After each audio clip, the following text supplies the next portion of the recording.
Hello everyone, this is Govind sir. Welcome back to new chapter work energy power.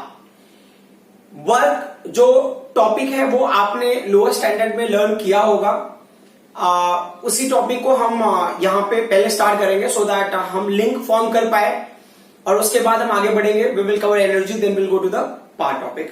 ठीक है. So अगर हम work energy part की बात करते हैं तो will start with the work. So जो हमने अब तक लर्न किया ना, very basic thing which we know up till now, कि अगर मैं कंसिडर करता हूं work done by body. If you consider, so you consider work done bye a body. ठीक है. सो दो चीजों की रिक्वायरमेंट है इस पे कि अगर मैंने consider work done bye a body तो पहला क्या है, एप्लीकेशन ऑफ फोर्स. मतलब आपको फोर्स अप्लाई करना है बॉडी पे. सो अगर बॉडी पर फोर्स अप्लाई किया है हमने तो हो सकता है वर्क डन होगा. तो वर्क डन बाय बॉडी के लिए दो कंडीशंस है. एक है application of force, second displacement of body. मतलब अगर आपने फोर्स अप्लाई किया है तो बॉडी को डिस्प्लेस होना पड़ेगा. Displacement of body. क्लियर. अब इसके बाद क्या होता है कि जब हम आगे बढ़ते हैं तो देखो अब तक जो हमने डिस्कस किया था वो बहुत सिंपल से टर्म में थे कि अगर आपने वर्क लिया है तो वर्क का फॉर्मूला होता है work is equal to force into displacement. Clear ना. वर्क इज इक्वल मतलब आपने बॉडी पे फोर्स अप्लाई किया और बॉडी डिस्प्लेस हुआ है. बट अब ना बॉडी कहां डिस्प्लेस होता है, कैसे डिस्प्लेस होता है, उसके ऊपर भी बहुत स्टोरी है ना. तो अभी जो आप स्टडी करोगे उन्हीं चीजों पे हम फोकस करेंगे. ठीक है. तो जैसे आप कंसिडर करते हो कि ठीक है आपने बॉडी के ऊपर फोर्स लगाया, तो अब ये क्या कह रहे हैं ना, फोर्स लगाने के भी बहुत सारे ये हो गया. तो फोर्स अगर आप अप्लाई करो तो they are two types of force इस वर्क डन के टर्म में. तो एक है वो है कांस्टेंट फोर्स. क्लियर. कि अगर आपने बॉडी पे कांस्टेंट फोर्स लगाया तो जो वर्क डन है वो अलग, वो वर्क डन का पैटर्न अलग होगा. और अगर आपने दूसरा वेरिएबल फोर्स लगाया, ठीक है, तो हम उनको ना अलग अलग तरीके से क्या करेंगे, कैलकुलेट करेंगे. तो ये है वेरिएबल फोर्स. अलग अलग तरीके से कैलकुलेट करेंगे, अलग अलग उनका पैटर्न होगा, मेथड्स हमारे अलग अलग होंगे. तो कांस्टेंट फोर्स में भी ना दो बातें हो जाती है. When we take constant force also तो they are two things. So जो पहली बात है कांस्टेंट फोर्स में, जो वेरी फर्स्ट थिंग वो ये है कि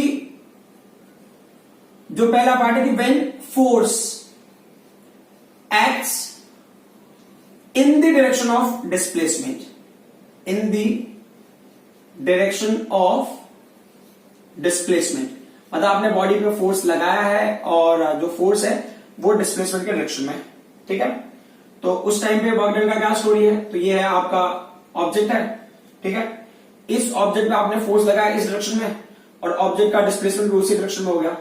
तो direction of force and direction of displacement एक हिसाब से देखा जाए तो थीटा का वैल्यू 0 होता है इस केस में. That's why they are in same direction. तो अब ये जो वर्क डन का फॉर्मूला है, work is equal to force into displacement. तो अब तक जो हम स्टडी किए थे ना, मतलब जो आपने 9th स्टैंडर्ड में लर्न किया था या लोअर स्टैंडर्ड में जो आपने लर्न किया था work is equal to force into displacement, तो आपको ये समझना है कि अब तक हम ऐसा अज्यूम करके ही चल रहे थे कि फोर्स जो अप्लाई होगा बॉडी के ऊपर, बॉडी का डिस्प्लेसमेंट भी उसी डायरेक्शन में होगा. समझ में आ रहेगा. जब आप किसी बॉडी पे फोर्स लगा रहे हो तो बॉडी का डिस्प्लेसमेंट उसी डायरेक्शन में होगा. So according to that only we are getting work is equal to force into displacement. और कोई प्रॉब्लम नहीं हो रहा, मतलब जस्ट फोर्स की वैल्यू लो, डायरेक्टली डिस्प्लेसमेंट की वैल्यू लो, मल्टीप्लाई करो and you get the answer. तो वो तभी पॉसिबल होगा जब दोनों एक ही डायरेक्शन में एक्ट हो रहे होंगे. अंडरस्टूड. बट अब जो दूसरा पॉइंट है यहां पे छोटा सा ट्विस्ट है. तो ट्विस्ट क्या है यहां पे, ये क्या बोल रहे हैं, when force and displacement are inclined to each other, when force and displacement are inclined to each other and displacement are inclined to each other. ठीक है. फॉर एग्जाम्पल आपने एक ऑब्जेक्ट कंसिडर किया है, ये ऑब्जेक्ट है. क्लियर. आप इसके सेंटेंस आप इमेजिन करते हो कि चलो ठीक है इस बॉडी के ऊपर फोर्स एक्ट हो रहा है. देखो होता है ना सूटकेस वगैरह को आप जब भी मूव करते हो तो सूटकेस वगैरह को आपने इस डायरेक्शन में मूव करते हो ऐसे, बट सूटकेस का डिस्प्लेसमेंट इस डायरेक्शन में होता है. तो आपका असम्पशन है कि चलो ठीक है कि आपने इस बॉडी के ऊपर फोर्स लगाया, force is acting in this direction. ठीक है. अब बॉडी को इस डायरेक्शन में फोर्स लगा रहे हो, बट एक्चुअल में जो है बॉडी डिस्प्लेस कौन से डायरेक्शन में हो रहा है, इस डायरेक्शन में डिस्प्लेस हो रहा है. Correct. So there is a angle of inclination. So अब बहुत सिंपल सी टास्क है कि एक्चुअल जो हमारा स्टोरी होता है ना वो ऐसे ही होता है। जो वर्क डन होता है, वर्क डन के टाइम पे क्या होता है, force acts in the direction of displacement. Force in the direction of displacement में ही एक्ट होना चाहिए, तभी आप वर्क डन फाइंड आउट कर पाओगे। अंडरस्टूड? ये एक्चुअल, ये मेन सेंस है। बट यहां पे क्या होगा कि यहां पे ना ये सेंस को हम यहां पे यूज करेंगे, बट कैसे यूज करेंगे वो देखना, क्योंकि अभी एफ फोर्स तो उस डायरेक्शन में एक्ट हो नहीं रहा है, तो क्या करना पड़ेगा हमको, उसका कंपोनेंट लेना पड़ेगा। तो एफ को रिजॉल्व करोगे तो उसका जो कंपोनेंट आएगा वो क्या होगा, एफ कॉस थीटा, है ना, जो उसको परपेंडिकुलर होगा एफ साइन थीटा को, बस उसकी रिक्वायरमेंट है नहीं। तो अब ये क्या होगा, F cos theta is the force and displacement is in the direction of F cos theta, और you can say this is the direction of displacement and F cos theta is acting in that direction. तो हम ना ये force लेंगे और ये displacement लेंगे, तो ये होता है force and displacement should be in the same direction, तब आपको वर्क डन मिलेगा। तो उस हिसाब से अगर आप आ जाते हो यहां पे, तो आपको मिला work done is equal to force का वैल्यू हो गया एफ कॉस थीटा, डिस्प्लेसमेंट की वैल्यू हो गई एस, तो अभी W इज इक्वल टू आपको क्या मिल गया यहाँ पे एफ एस कॉस थीटा मिल गया। तो अगर आपको पता होगा, so A vector cross B vector is equal to A B sine theta some unit cap, वो क्रॉस प्रोडक्ट हो गया। But A vector dot B vector is equal to A B cos theta, तो वो dot product हो गया। मतलब अगर दो मैग्नीट्यूड जो है ना वेक्टर, दो वेक्टर को मल्टीप्लाई करोगे तो उनका मैग्नीट्यूड का मल्टीप्लीकेशन इनटू कॉस थीटा आपको डॉट प्रोडक्ट से मिलेगा। तो यहां पे क्या होगा, एफ वेक्टर क्वांटिटी, डिस्प्लेसमेंट भी वेक्टर क्वांटिटी है, बट अभी ये मैग्नीट्यूड के टर्म में है, तो एफ का मैग्नीट्यूड डिस्प्लेसमेंट का मैग्नीट्यूड इनटू कॉस थीटा, तो मतलब ये क्या हो गया, ये डॉट प्रोडक्ट हो गया। तो अब यहां पे क्या मिला हमको मिलेगा यहाँ पे F vector dot S vector is क्या मिला, डब्ल्यू मिला। तो ये किससे हमें मिलेगा, ये हमें मिलेगा डॉट प्रोडक्ट से, ठीक है, डॉट प्रोडक्ट से, जहां पे वर्क डन कौन सी क्वांटिटी हो गई, scalar quantity. Clear? So I hope ये बात आपको समझ में आई होगी। अब ना हम इस पॉइंट को थोड़ा सा और एम्फेसाइज करेंगे, ये वाला जो पर्टिकुलर पॉइंट है ना, तो इसके बेसिस पे हम निकालेंगे नेचर ऑफ वर्क, ठीक है। So nature of work, so nature of work अगर आप कंसिडर करते हो तो सबसे पहला पॉइंट है कि चलो ठीक है, हमने क्या किया, एक ऑब्जेक्ट है, आप इमेजिन करो ये ऑब्जेक्ट है, ठीक है, इस ऑब्जेक्ट के ऊपर आपने फोर्स अप्लाई किया, मतलब ये डायरेक्शन ऑफ डिस्प्लेसमेंट है because of this force F. Clear? यहां पे जो एंगल आपको मिला है थीटा मिला है, तो ये जो थीटा की वैल्यू है ना, it can be less than 90 degree, ठीक है। आपको अगर पता होगा तो ये देख लो आप, यहां पे ये पॉइंट बहुत इंपॉर्टेंट है कि अगर मैं cos 0 की वैल्यू लूं तो cos 0 का वैल्यू 1 होता है, और cos 90 की वैल्यू लूंगा ना तो वो होगा 0 होगा।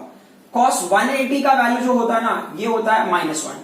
तो आपके समझने के लिए मैं बता दूं, यहां से 1 से 0 तक की जो वैल्यू होती है ना, ये होती है पॉजिटिव, और 0 से ये 90 से लेकर 180 के बीच में जो भी वैल्यू मिलेगा आपको cos का, वो मिलेगा नेगेटिव। तो ये जो है पर्टिकुलर पार्ट, इसको आप बोल सकते हो कि थीटा यहां पे क्या लेस देन 90 है। इस पर्टिकुलर पार्ट में आप बोल सकते हो कि थीटा का वैल्यू मोर देन 90 है। क्लियर? जैसे एग्जांपल के लिए ले लो कि अगर मेरे पास ना वैल्यू है cos 120 है, तो cos 120 it is more than 90, तो मैं इस वैल्यू को ऐसे भी लिख सकता हूं, मैं लिख सकता हूं cos 180 माइनस 60। सो 180 माइनस 60 का मतलब 120 ही हो गया ना। तो अब ये क्या बोल रहे हैं कि अगर आप cos के हिसाब से लोगे तो ये क्या होगा, यहां पे एक फॉर्मूला होता है cos 180 minus theta, cos 180 minus theta का वैल्यू होता है माइनस cos थीटा, तो माइनस cos थीटा का वैल्यू क्या है 60 है, तो ये होगा -1/2। ये चीज हमने ना पहले भी लर्न किया हुआ है, बस कहने का ये मतलब कि अगर थीटा का वैल्यू मोर देन 90 होगा cos के टर्म में, तो वो वैल्यू ऑटोमेटिकली नेगेटिव हो जाती है। तो अब ये क्या कह रहे हैं कि अगर ना देखो ये नेचर ऑफ वर्क, तो ये बोले थीटा का वैल्यू अगर लेस देन 90 है, समझ में आ रहा है, तो जो वर्क डन होगा ना, जो वर्क डन होगा that will be what, positive. क्यों पॉजिटिव होगा, क्योंकि जो cos थीटा की वैल्यू होगी ये पॉजिटिव होगी। तो ये कंक्लूजन क्या निकाल रहे हैं कि पॉजिटिव वर्क डन के लिए क्या क्राइटेरिया है, तो पॉजिटिव वर्क डन के लिए क्या है कि फोर्स और component of force, component of force, force और component of force should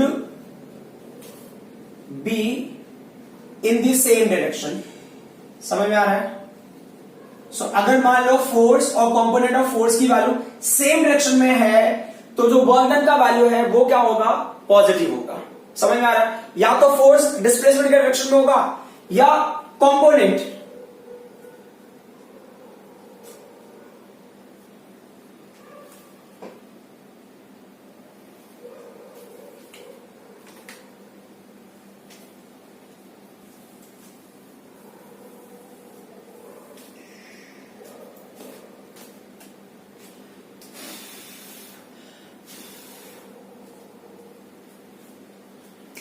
so ये क्या बोल रहे हैं, इस कंडीशन के हिसाब से अगर आप लोगे तो इस कंडीशन के हिसाब से आपको क्या समझ में आ रहा है कि देखो जो फोर्स है उसको आप कंसिडर कर लो और कंपोनेंट ऑफ फोर्स ले लो, मतलब या तो फोर्स ही खुद डिस्प्लेसमेंट का डायरेक्शन होगा या कंपोनेंट ऑफ फोर्स।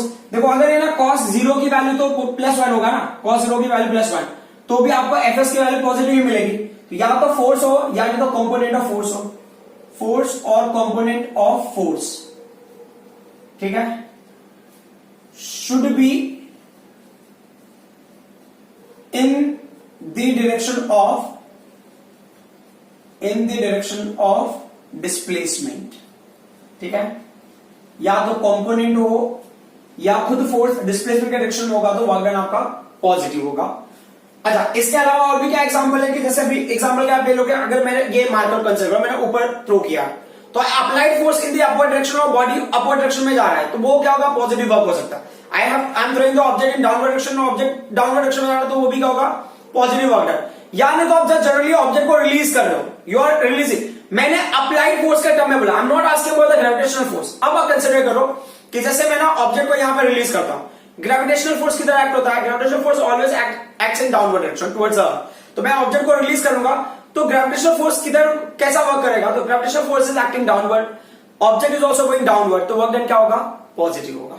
समझ में आ रहा है, आपने किसी ऑब्जेक्ट को इस डायरेक्शन में पुश किया और ऑब्जेक्ट दूसरी डायरेक्शन में मूव कर रहा है तो पॉजिटिव वर्क डन। तो अगर फोर्स का डायरेक्शन और डिस्प्लेसमेंट का डायरेक्शन सेम होगा या फोर्स का कंपोनेंट भी उसी डायरेक्शन में, लाइक ना सूटकेस को अगर आप ड्रैग कर रहे हो तो सूटकेस का जो है ना फोर्स आप किसी डायरेक्शन में कर रहे हो तो उसका कंपोनेंट होगा इन द डायरेक्शन ऑफ डिस्प्लेसमेंट होगा, तो मतलब वो क्या होगा, पॉजिटिव वर्क डन हो गया, ठीक है। अब जो दूसरा पॉइंट है वो क्या बोल रहे हैं, यही सेम चीज है बट थोड़ा डिफरेंट वे से है कि चलो ठीक है यही ऑब्जेक्ट है हमारा, ठीक है, और जो ऑब्जेक्ट का डिस्प्लेसमेंट है वो इस डायरेक्शन में है, बट प्रॉब्लम क्या है कि जो फोर्स एक्ट हो रहा है इसके ऊपर वो शायद इस डायरेक्शन में एक्ट हो रहा है। तो ये क्या करेगी, ये जो एंगल की वैल्यू है ना ये थीटा है और ये जो है यहां पे जो एंगल होगा इसको आप थीटा डैश ले लो, बराबर ना। तो थीटा डैश का वैल्यू क्या होगा, थीटा डैश होगा एक्चुअल में 180 माइनस थीटा, क्लियर ना। अभी जो थीटा का वैल्यू है इस केस में अगर आप देखो है ना, थीटा डैश का वैल्यू कैसे मिला, 180 माइनस, जो थीटा डैश की वैल्यू है ये क्या मोर देन 90 है, सॉरी थीटा की वैल्यू जो है ना मोर देन 90 हो गया।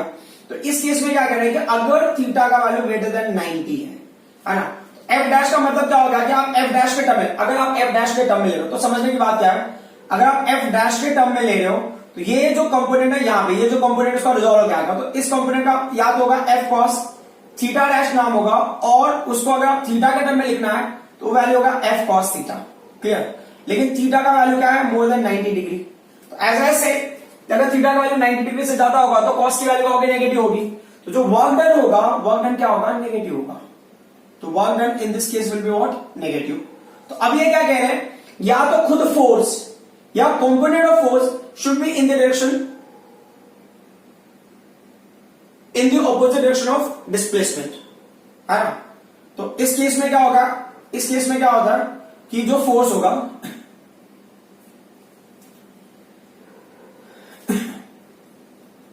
फोर्स और component of force should be in the opposite direction, किसके opposite direction to the displacement, ठीक है। ये वर्क डन क्या होगा, नेगेटिव हो जाएगा। ये नेचर ऑफ वर्क में आ रहा है। अब जो थर्ड पॉइंट है, थर्ड पॉइंट को समझ लो। थर्ड पॉइंट में क्या करेंगे कि अगर ना थीटा का वैल्यू 90 है तो cos 90 का वैल्यू क्या होगा, cos 90 का वैल्यू हो जाएगा 0। मतलब ये थीटा किसके बीच का एंगल है, theta is angle between the force and displacement. देखो यहां पे ना फोर्स और डिस्प्लेसमेंट के बीच का एंगल, यहां पे थीटा फोर्स एंड डिस्प्लेसमेंट, तो अगर cos थीटा के टर्म में या थीटा डैश के टर्म में भी आप ले सकते हो। इतना इंपॉर्टेंट है, जैसे आपको समझना है ये चीजों को। अगर cos थीटा लोगे तो भी ये नेगेटिव आ जाएगा और ये इसके हिसाब से कैलकुलेट करना है। इसके रेस्पेक्ट में लोगे तो पॉजिटिव वैल्यू आएगा, बट ऑलरेडी ऑपोजिट डायरेक्शन होगा ना, ये इधर है और ये इधर है तो ऑपोजिट डायरेक्शन हो गया वो। तो इस केस में नेगेटिव मिला। अब 90 डिग्री में क्या होगा, 0 होगा। जब 90 डिग्री पे 0 होगा तो आपको क्या है, एफ एस 0 की वैल्यू 0 हो जाएगी। तो इस केस में जो वर्क डन होगा ना, वर्क डन विल बी 0। समझ में आ रहा है। तो अब नेचर ऑफ वर्क मैंने कंसिडर किया, तो पॉजिटिव टाइप ऑफ वर्क होगा, नेगेटिव टाइप ऑफ वर्क होगा और जीरो वर्क होगा। समझ में आ रहा है? Positive type of work, negative type of work और जीरो वर्क, ये हो गया नेचर ऑफ वर्क। ठीक है, अब ना जीरो वर्क के लिए कुछ एग्जांपल ले लेते हैं। तो जीरो वर्क के एग्जांपल के लिए जो पहला एग्जांपल है कि मान लो कि अगर मैंने कंसिडर किया कि चलो ठीक है, ये ना कोई ऑब्जेक्ट है जो सर्कुलर मोशन परफॉर्म कर रहा है ना, सर्कुलर मोशन परफॉर्म कर रहा है, तो सर्कुलर मोशन में जो सेंट्रीपिटल फोर्स होता है that is always acting towards the centre of that circular path, और डिस्प्लेसमेंट क्या होगा, यहां पे होगा। क्लियर? ये हो गया एस। तो अगर मैं W की वैल्यू लेता हूं, मतलब कि centripetal force into displacement to cos 90 that is what, zero. तो सर्कुलर मोशन में जो वर्क डन होता है that is zero. So you please do write, you people please do write कि work done during circular motion is zero because centripetal force and displacement are what, at 90 degree. दूसरा जो point है कि आप एक कुली का एग्जांपल ले सकते हो, कुली का एग्जांपल। तो कुली के केस में क्या होता है कि अगर मान लो कुली इज कैरिंग अ लगेज, ठीक है, तो ये आप इमेजिन करो दिस इज द लगेज, और ये लगेज ना कोई कुली है वो कैरी कर रहा है। ठीक है, so there is a coolie who is carrying this luggage and is moving ahead. ठीक है, अब ना कुली इस डायरेक्शन में मूव कर रहा है, this is the direction of displacement. ठीक है, अब ना जो डायरेक्शन ऑफ फोर्स होता है ना, तो ये जो लगेज है ना, लगेज की वजह से जो फोर्स एक्ट होगा दैट इज डाउनवर्ड डायरेक्शन। वो कौन सा फोर्स होगा, दैट इज अ वेट, वो mg फोर्स एक्ट होगा, करेक्ट। और डिस्प्लेसमेंट इस डायरेक्शन में, देखो weight is acting downward direction और कुली ने इस डायरेक्शन में मूव करा। तो इन टर्म्स ऑफ लगेज अगर आप लेते हो तो थीटा का वैल्यू 90 होगा। सो फोर्स, अभी लगेज का जो फोर्स एक्ट होगा, ग्रेविटेशन फोर्स किधर एक्ट होता है, डाउनवर्ड डायरेक्शन में। तो जो लगेज का फोर्स है that is acting downward, but आप उसको लेके या कुली उसको लेके मूव किधर करा, हॉरिजॉन्टल डायरेक्शन में मूव करा। कुली की कंपल्सरी है कि कुली ही होगा, आप खुद को भी कंसिडर कर सकते हो कि you are carrying a luggage, तो आप इस डायरेक्शन में मूव कर रहे हो, और जो ग्रेविटेशनल फोर्स है वो कौन से डायरेक्शन में एक्ट हो रहा है, डाउनवर्ड डायरेक्शन में एक्ट हो रहा है। तो एंगल की वैल्यू क्या होगी, 90 होगी। तो ये होगा, अगर मान लो मैं फोर्स की वैल्यू को mg ले लेता हूं, तो mg और जो भी है डिस्प्लेसमेंट इंटू cos 90 का वैल्यू क्या हो गया, जीरो हो गया। अब एक और एग्जांपल ये ले रहे हैं, दैट इज टेंशन, है ना। टेंशन के टर्म में, टेंशन के टर्म में जैसे ना पेंडुलम ले लो, सिंपल पेंडुलम। तो सिंपल पेंडुलम का क्या हो गया कि अगर आप कंसिडर करो तो सिंपल पेंडुलम, तो देखो अभी ये पेंडुलम है, ये सिंपल पेंडुलम यहाँ पे, मान लो कि पेंडुलम है यहाँ पे ये जगह पे, तो ये क्या है, ये इसका पाथ हो गया। तो अब इस हिसाब से देखो तो टेंशन यहाँ पे होता है, तो डिस्प्लेसमेंट है इसको टेंशन है इस पर्टिकुलर पॉइंट पे, या तो डिस्प्लेसमेंट इस डायरेक्शन में होगा या तो डिस्प्लेसमेंट इस डायरेक्शन में होगा, तो थीटा का वैल्यू क्या होगा, 90 होगा। तो अगर आप वर्क डन निकालते हो तो फोर्स क्या है, टेंशन है, डिस्प्लेसमेंट एस हो गया cos 90, तो वर्क डन क्या होगा, जीरो हो जाएगा। और इसके अलावा जब ना डिस्प्लेसमेंट जीरो होता है, मतलब डिस्प्लेसमेंट जीरो मतलब कि अगर डिस्प्लेसमेंट जीरो है तो उस टाइम पे भी वर्क डन जीरो हो सकता है। एक और पॉइंट आप याद कर लेना, every displacement will have zero work done, it's not compulsory. Her displacement, her zero displacement का वर्क डन आपको जीरो मिले वैसा नहीं है।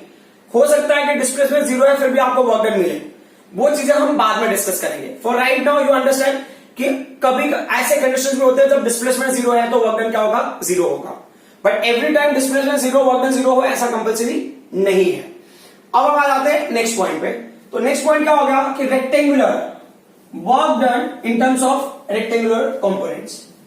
तो रेक्टेंगुलर कंपोनेंट मतलब क्या होगा कि बॉडी स्ट्रेट लाइन में अगर मूव कर रहा है ना। देखो ये कंडीशन में क्या था, body was moving in a straight line, ठीक है, और जिस डायरेक्शन में फोर्स लगाया बॉडी उसी डायरेक्शन में मूव कर रहा था। और सेकेंड केस में क्या होगा, फोर्स और डिस्प्लेसमेंट एक सर्टेन एंगल पे इंक्लाइन है। बट ना जब रेक्टेंगुलर कंपोनेंट आप कंसिडर करते हो तो रेक्टेंगुलर कंपोनेंट में क्या होगा, they are using X axis, Y axis and Z axis, ठीक है। सो आप यहां पे लिखते हो work done in terms of rectangular component. So work done in terms of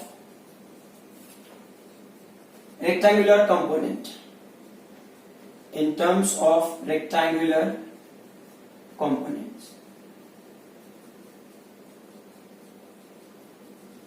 ठीक है। तो अब ये क्या कह रहे हैं कि चलो ठीक है, जैसा कि आप मान लो कि फोर्स का जो वैल्यू है, तो फोर्स का जो ना एक्स एक्सिस का उसका मैग्नीट्यूड होगा एफ एक्स है, मतलब एक्स एक्सिस के लिए तो आई कैप हो गया, जो उसका वाई एक्सिस का मैग्नीट्यूड होगा एफ आई हो गया, वाई एक्सिस पे इसके लिए जे कैप हो गया, जो जेड एक्सिस पे उसका मैग्नीट्यूड होगा एफ जेड हो गया, और सिंस जेड एक्सिस पे इसके लिए के कैप हो गया। ये होगा आपका इक्वेशन नंबर 1। अब मान लो डिस्प्लेसमेंट ले लेते हो, तो डिस्प्लेसमेंट एक्स एक्सिस का एक्स है, वाई एक्सिस पे वाई है, और जेड एक्सिस पे जो डिस्प्लेसमेंट हो जेड है, तो ये एक्स एक्सिस के डायरेक्शन में इसके लिए आई कैप, ये वाई एक्सिस के डायरेक्शन में इसके लिए जे कैप, और ये जेड एक्सिस के डायरेक्शन में इसके लिए के कैप। ये होगा आपका इक्वेशन नंबर 2। तो as far we have understood कि work done is what, F vector dot S vector, तो ये क्या डॉट प्रोडक्ट, क्लियर। तो अब आपके पास क्या होगा, W इज इक्वल टू क्या होगा, F vector dot S vector, clear? तो अभी W equal to F vector की वैल्यू क्या है हमारे पास, तो ये होगा एफ एक्स आई कैप हो गया प्लस एफ वाई जे कैप हो गया प्लस एफ जेड के कैप हो गया डॉट ये क्या होगा एक्स आई कैप हो गया प्लस वाई जे कैप हो गया प्लस जेड के कैप हो गया।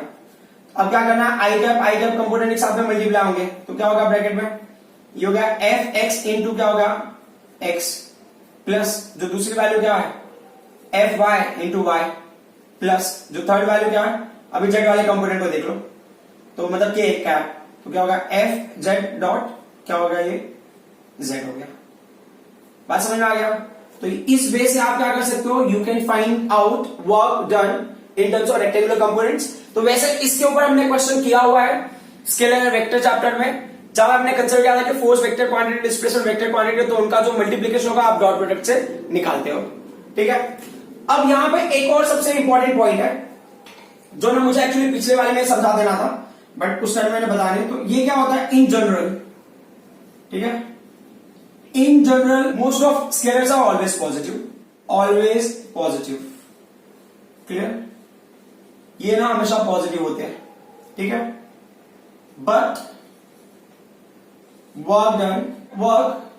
वर्क बीइंग स्केलर, ठीक है, being scalar can be positive, can be negative and zero. ये कहां से आपने लर्न किया, ये पर्टिकुलर पार्ट आपने नेचर ऑफ वर्क में देखा आपने कि नेचर ऑफ वर्क में हमको वर्क डन पॉजिटिव भी मिल सकता है, वर्क डन नेगेटिव भी मिल सकता है, वर्क डन जीरो भी मिल सकता है। बट ना जनरली स्केलर क्वांटिटी क्या होते हैं, ये हमेशा पॉजिटिव ही होते हैं। तो फॉर एग्जांपल आपने ना मोशन स्ट्रेट लाइन चैप्टर में किया था कि डिस्टेंस एंड डिस्प्लेसमेंट, ना डिस्टेंस स्केलर क्वांटिटी, डिस्प्लेसमेंट क्या होगा वेक्टर क्वांटिटी का, तो डिस्टेंस इज ऑलवेज पॉजिटिव। जब भी आप हमने डिफरेंशिएशन टर्म में किया था ना, when we were understanding the relation between distance and displacement, तो distance always positive, displacement can be positive, negative और कैन बी जीरो।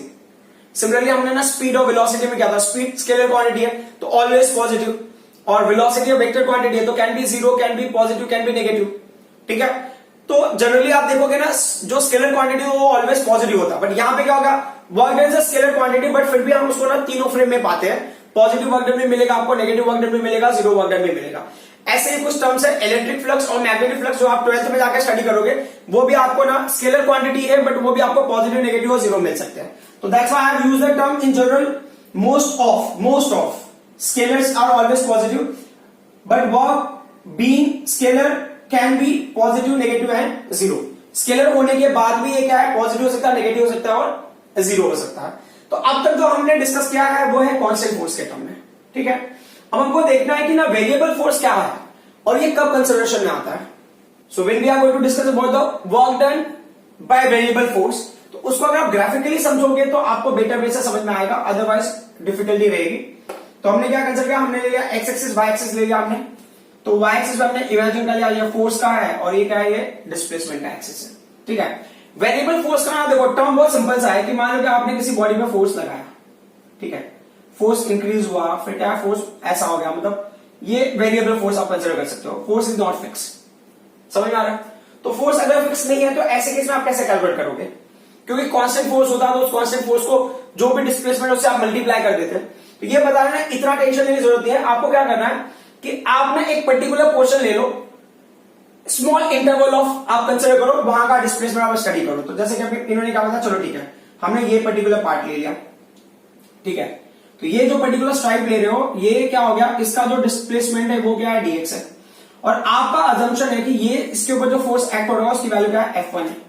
ठीक है, वैसे ही आप ना और भी जैसे आपको कंटिन्यूसली ऐसे लेते जाना है, ठीक है, आपने इसके नेक्स्ट में ले लो, फिर इसके नेक्स्ट में ले लो, ऐसे करके। हाँ, बट मुझे क्या करना है, जैसे I want to show you, क्योंकि एक ही जगह पे हम ना नेक्स्ट टू नेक्स्ट लेंगे तो शायद समझना मुश्किल हो जाएगा।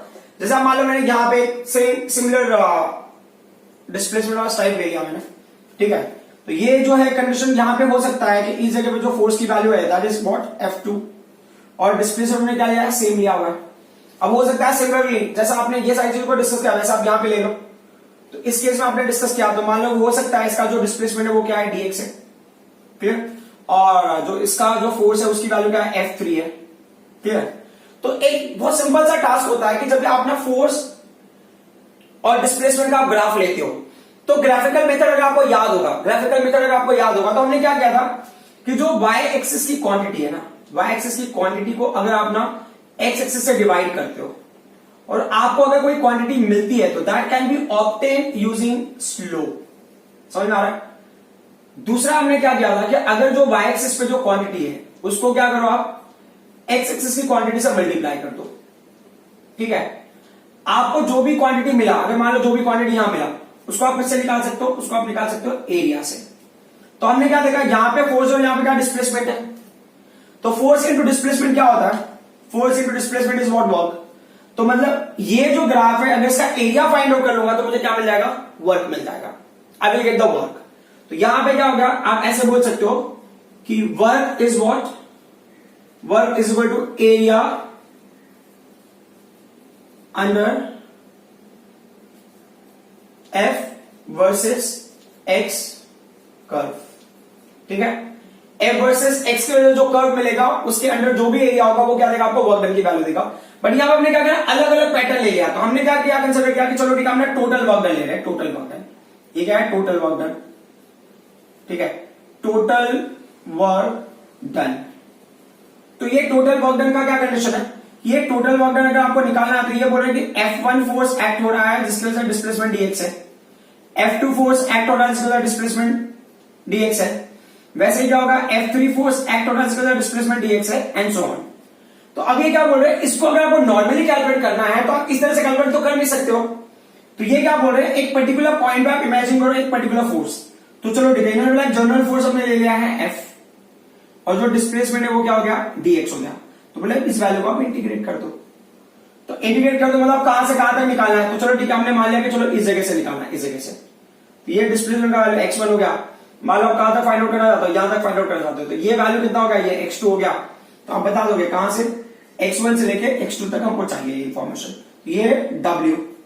बट अब ना ये पॉइंट पे आने से पहले एक और है। तो ये क्या कहना चाहते हैं कि अगर आपको ये कंडीशन स्टडी करना है तो दे आर सेइंग कि मान लो कि F वेरिएबल फोर्स है, F is a variable force, F is a variable force जो ना dx डिस्प्लेसमेंट दे रहा है। ठीक है, which is giving a small displacement. So variable force F is giving a small displacement जिसकी वजह से क्या होगा, स्मॉल वर्क डन होगा। अब बोल रहे इससे आपको टोटल वैल्यू अगर निकालनी है तो बहुत सिंपल सा टास्क है, how will you get the total work done. तो टोटल वर्क डन के लिए आप dw को भी इंटीग्रेट करो और यहां पे होगा F इंटू dx को भी इंटीग्रेट करो। तो जो भी लिमिट होगा x1 टू x2 या x initial to x final जो भी आपको लेना है।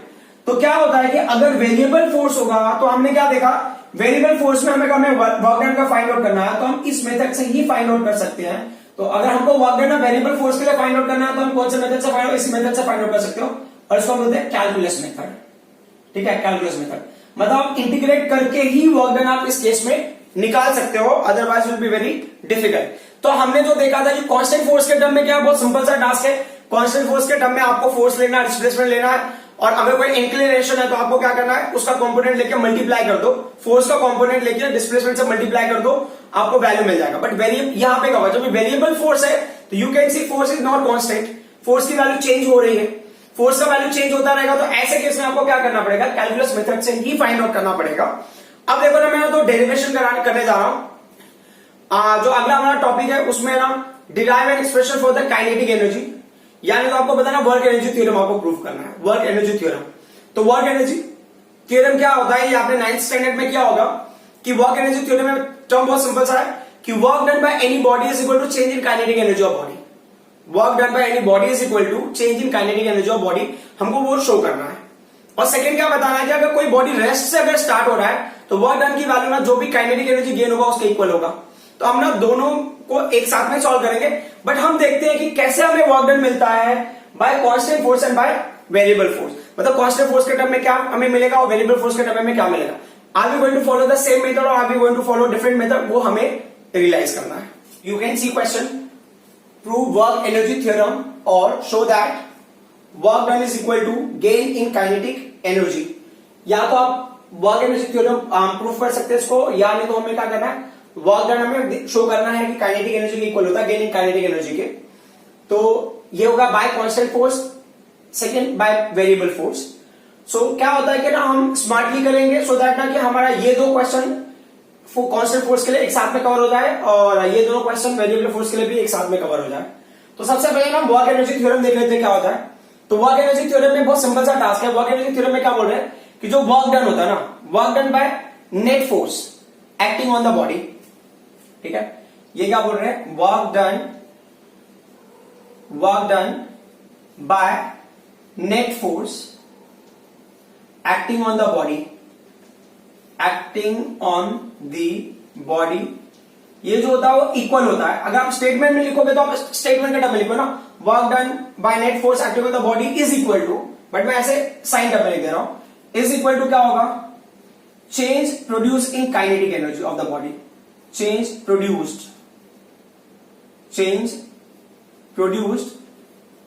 इन the kinetic energy of body, kinetic energy of body. तो समझने के हिसाब से जब मैं देखूं तो यहां पे होगा work done is equal to change in kinetic energy का मतलब होगा kinetic energy final minus kinetic energy क्या होगा, ये इनिशियल हो गया। अब वो हिसाब से ले लो, यहां W इज इक्वल टू ये हो गया डेल्टा काइनेटिक एनर्जी, ठीक है। तो हमें ये पर्टिकुलर पॉइंट क्या करना है, प्रूफ करना है फॉर दीज टू कंडीशंस। और अगर मान लो इन्होंने बोला show that the work done is equal to gain in kinetic energy, तो आपको क्या लेना है, इनिशियल वेलोसिटी को 0 ले लेना है एंड उसके अकॉर्डिंगली आप प्रोसीड करेंगे, ठीक है। सो अब हम आ जाते हैं ये पर्टिकुलर पॉइंट पे जो क्वेश्चन है।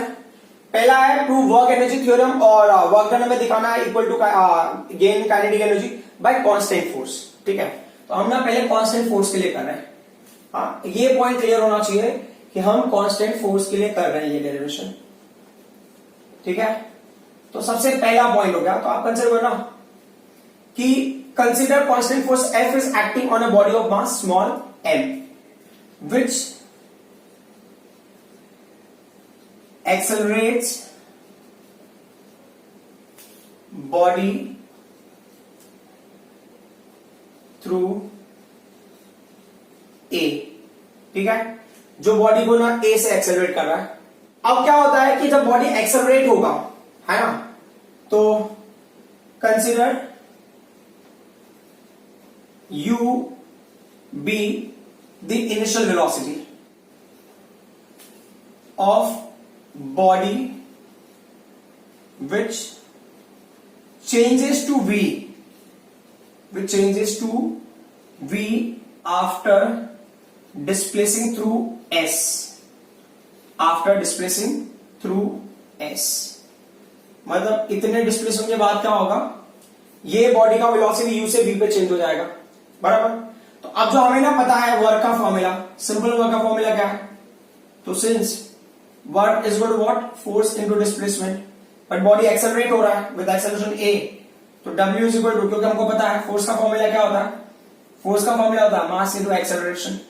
तो ये क्या होगा, m इंटू a इंटू क्या होगा, ये s हो गया, ये होगा आपका क्वेश्चन नंबर 1। देखो बॉडी ने s डिस्प्लेसमेंट शो कर रहा है, उसकी वेलोसिटी u से v तक चेंज हो जा रही है। तो अब आपको पता होगा ना, सिंस हमको पता है ना काइनेमेटिकल इक्वेशंस, है ना, तो काइनेमेटिकल इक्वेशन से उसकी फाइनल वेलोसिटी v हो जा रही है, पहले वेलोसिटी u था और ना डिस्प्लेसमेंट s है ना, थ्रू s डिस्प्लेसमेंट।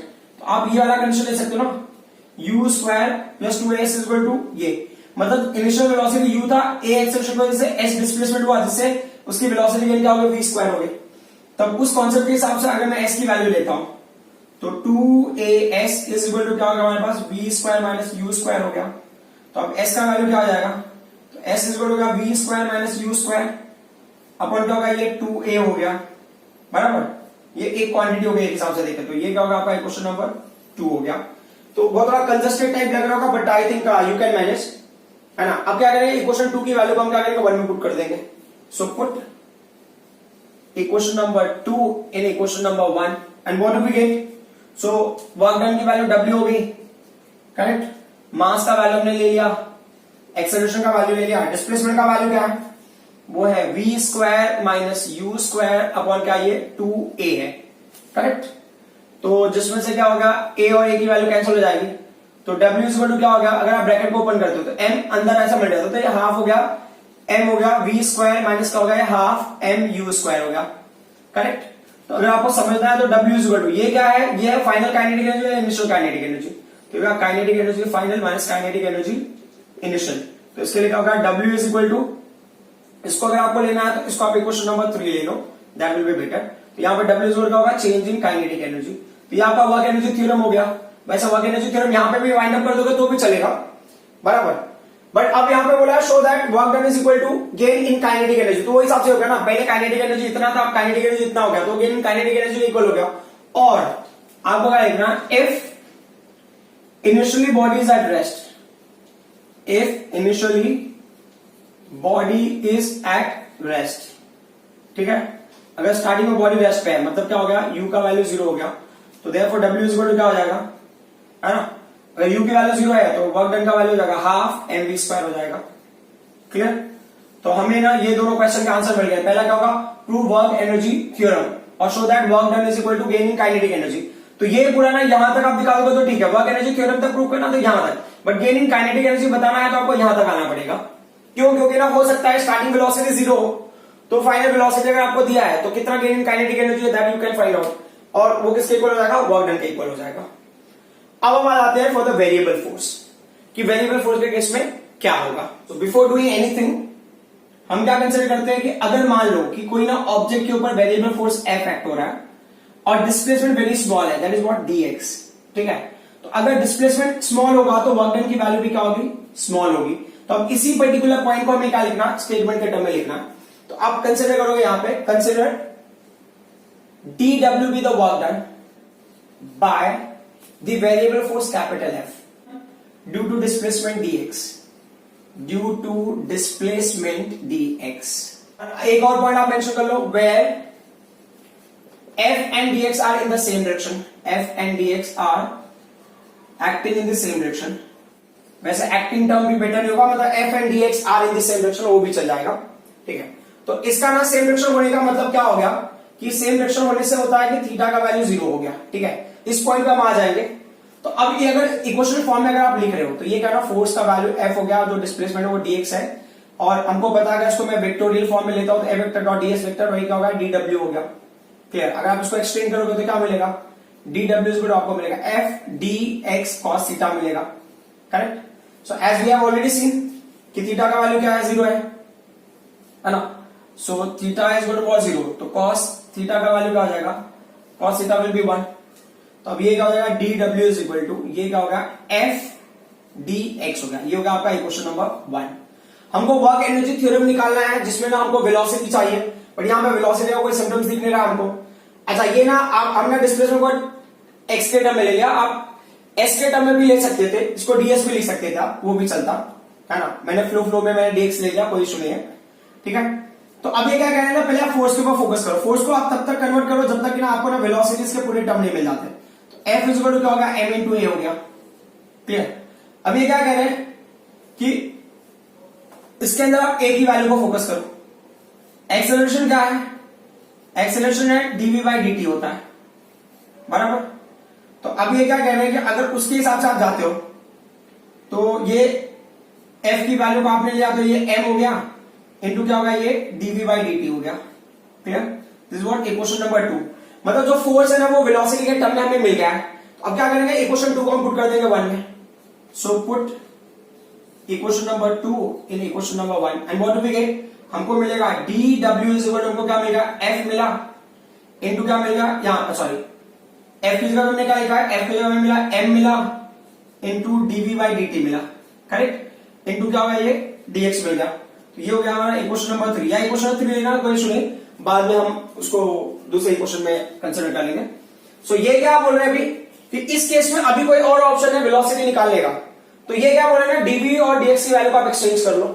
तो ये क्या हो जाएगा, dw इज इक्वल टू, बराबर। तो ये हो गया m हो गया, dx की वैल्यू को आपने पहले यहां पे ले लिया, और dt मतलब dv, v को आप इधर ले लो और dx को आप उधर ले लो, तो क्या होगा, dx अपॉन dt, और ये क्या हो गया, dv हो गया। As far we understand, as far we are understanding, तो dx अपॉन dt का वैल्यू क्या होता है, ये डिस्प्लेसमेंट ओवर टाइम का होता है, वेलोसिटी ना, करेक्ट। तो ये वैल्यू क्या हो जाएगा, therefore dw is equal to, we are going to get it as m into v into what, dv, clear. तो अब आपको अगर समझना है तो इनिशियल वेलोसिटी को u एंड v वो आप ध्यान रखना। तो ये हो गया आपका इक्वेशन नंबर हो गया 3 हो गया। बट यहां पे ना वेलोसिटी और प्लस में डिफरेंशियल टर्म में भी वेलोसिटी है, तो तो अब आपको टोटल वैल्यू निकालने तो क्या करना, कैलकुलस मेथड यूज करना पड़ेगा। एज फार वी अंडरस्टूड ना कि आप ये वैल्यू है और यहां पे इसको इंटीग्रेट कर दो, तो आप इंटीग्रेशन के साथ में कंटिन्यू कर लेते तो भी चलता। तो क्या होगा कि अगर मैं इस वैल्यू को इंटीग्रेट कर रहा हूं राइट साइड में, उसको लेफ्ट साइड में, तो बेसिकली मैं I am integrating this value, है ना, f इंटू ds को या f इंटू dx को ही मैं इंटीग्रेट कर रहा हूं, बोलेगा ये मतलब। ये क्या होगा आप बताओगे, therefore to get total work integrate, है ना, किसको इंटीग्रेट करेंगे, इंटीग्रेट इक्वेशन नंबर 3। अच्छा उसका लिमिट भी देना है, कहां से इंटीग्रेट होगा, from u to v, clear. तो अभी क्या होगा इंटीग्रेशन इसका dw का इंटीग्रेशन, यहां पर इसका integration m into v into dv का इंटीग्रेशन, लिमिट क्या है u टू v है, तो dw का integration is what w, clear. अब यहां पे क्या करोगे आप m को बाहर ले लो, कांस्टेंट वैल्यू ना, तो v इंटू क्या होगा ये dv हो गया, लिमिट क्या है u टू v। अब हम इंटीग्रेशन लेते हैं तो m कांस्टेंट वैल्यू में बाहर ही रहा, v का इंटीग्रेशन क्या होगा, पावर का ऐसा 1 है, तो 1 में 1 ऐड करोगे तो 2 हो जाएगा, तो v स्क्वायर अपॉन क्या होगा ये 2 हो गया, और लिमिट का वैल्यू क्या है ये u और v, क्लियर। अब इस वैल्यू को वहां लिखते हैं इस जगह पे, तो w इज इक्वल टू क्या होगा, w इज इक्वल टू, अब m की वैल्यू आपको मिलेगा ब्रैकेट क्लोज्ड, है ना, चाहिए तो आप यहां पे चलोगे, v की जगह हमने क्या किया, v की वैल्यू पुट कर दिया, तो v की जगह v वैल्यू पुट कर तो v स्क्वायर अपॉन 2 हो गया। अब v की जगह हमने u पुट कर दिया ना, तो ये क्या होगा u स्क्वायर अपॉन 2 ना, नॉर्मल इंटीग्रेशन का जो हमने रूल फॉलो किया था, ये होगा माइनस साइन, क्लियर। तो अब अगर उसको और अरेंज करोगे तो w इक्वल क्या होगा, ये होगा हाफ mv स्क्वायर माइनस क्या होगा हाफ mu स्क्वायर, क्लियर। सो ये हो गया आपका, तो ये हो गया work done is equal change in kinetic energy. तो समझने के हिसाब से w इक्वल क्या होगा, ये है काइनेटिक एनर्जी फाइनल ये वैल्यू, और ये क्या काइनेटिक एनर्जी इनिशियल है ना, and is equal to what, change in kinetic energy. तो वर्क एनर्जी थ्योरम हमने प्रूव कर दिया, क्लियर। अब जैसा मैंने मेंशन किया ना, if body starts moving from rest, if body starts moving from rest, अगर बॉडी रेस्ट से मूव करना स्टार्ट करता है, मतलब u का वैल्यू क्या होगा 0 हो गया। सो इसको अगर आपको लेना है तो ये क्या आपने कितने इक्वेशन लिए, 3 तक लिया है, तो इसका इक्वेशन नंबर 4 ले लो। तो आप बता दोगे यहाँ पे अगर body starts moving from rest u is equal to 0, तो अगर u की वैल्यू 0 है तो वर्क डन का वैल्यू क्या हो जाएगा, तो work done is equal to ये होगा हाफ mv स्क्वायर, ठीक है। तो ये हो गया हमारा वर्क एनर्जी थ्योरम प्रूफ हो जाता है यहाँ पे, और यहाँ एंड तक चले जाते हो तो गेनिंग काइनेटिक एनर्जी का भी ये कंडीशन आ जाता है। कभी कभी एग्जाम में पूछता है कि मतलब स्टेट वर्क एनर्जी थ्योरम, तो आपको ये बताना है कि work energy theorem states that work done by net force acting on the body is equal to change produce in the kinetic energy of body, मतलब जो बॉडी का काइनेटिक एनर्जी चेंज होगा वो उसके इक्वल वर्क डन की value होगी। तो numerical solving process and all में बहुत ज्यादा हेल्प करेगा ये concept. So I hope whatever I explained up till now you people understood. Thank you very much.